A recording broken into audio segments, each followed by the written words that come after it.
Did you know there are 5 aspects of fitness? 5 things you have to include in your training to make your training balanced. If you watch any fitness influencer on Instagram, on YouTube, you might get the idea that the fitness is all about how your body looks. So there's a lot of guys and a lot of girls having amazing bodies, big muscles, no fat, having amazing backpacks, six packs, not backpacks, big bumps, and they create this idea that this is what you need to do, that this is the fitness. But frankly, the body composition is only one part. This is one aspect, one component of fitness. And a lot of times, a lot of people who are pushing this narrative completely ignore the other 5 aspects. And those aspects are super important, especially for someone like me who wants to create the full balanced, holistic approach to fitness. So I can have body which allows me to do things I love, like running, swimming, but it also allows me to push car if I need to, or climb the ladder. Not only now, but also when I'm 70, 80, or maybe 90, if I'm lucky. So what's the other aspects of fitness apart of body composition? The first one is the cardiovascular endurance.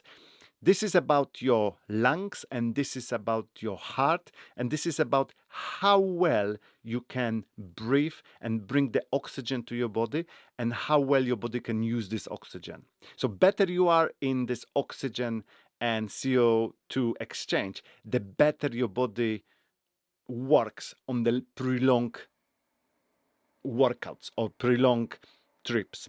So for example, if you're running marathon, that's super important, but it's about everyday life. Can you go to the shop, bring 2 bags of shopping, and then can you do another thing and another thing, another thing? This is cardiovascular endurance.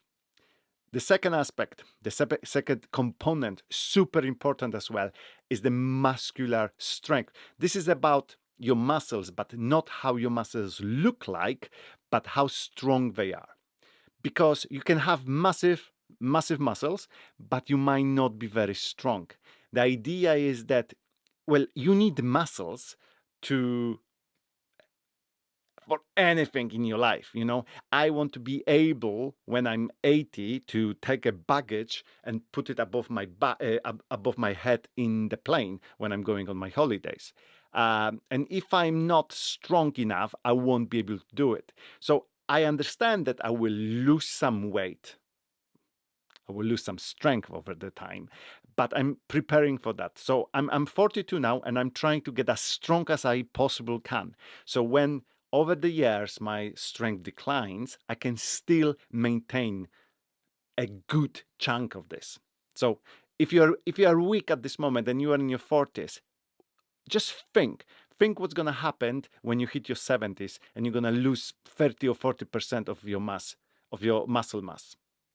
You won't be able to do things you want to do. And imagine you will have a lot of time because you will eventually retire. You'll have some money, you have a time, but your body won't be there. So you need to start acting right now. Another aspect, the third aspect, is the muscular endurance. So this is about not how strong your muscles are, but how long they can do an activity. So let's say the bicep, I might have a very strong bicep, but I can do only 1 repetition. The idea is that I can repeat this repetition over and over again. You might need it for gardening, for example, when you digging a soil, or anything which forces you to use your muscles for a little bit longer. And then lastly, the fourth one is the flexibility. This is where it's about your muscles also, but your muscles being able to move through the full range. Because you might be very strong, but if you cannot lift your arms overhead freely, you will never be able to put this baggage above your head. So it's about how well your muscles your joints are working. So this is about making sure that you don't have any limits in your body, and then you don't that every single joint in your body performs 100%. So, and then lastly, you've got the body composition. Yes, it's important. It's important to not have too much fat, and you have more muscles, and then have a strong bones. But again, I would not put this on the pedestal.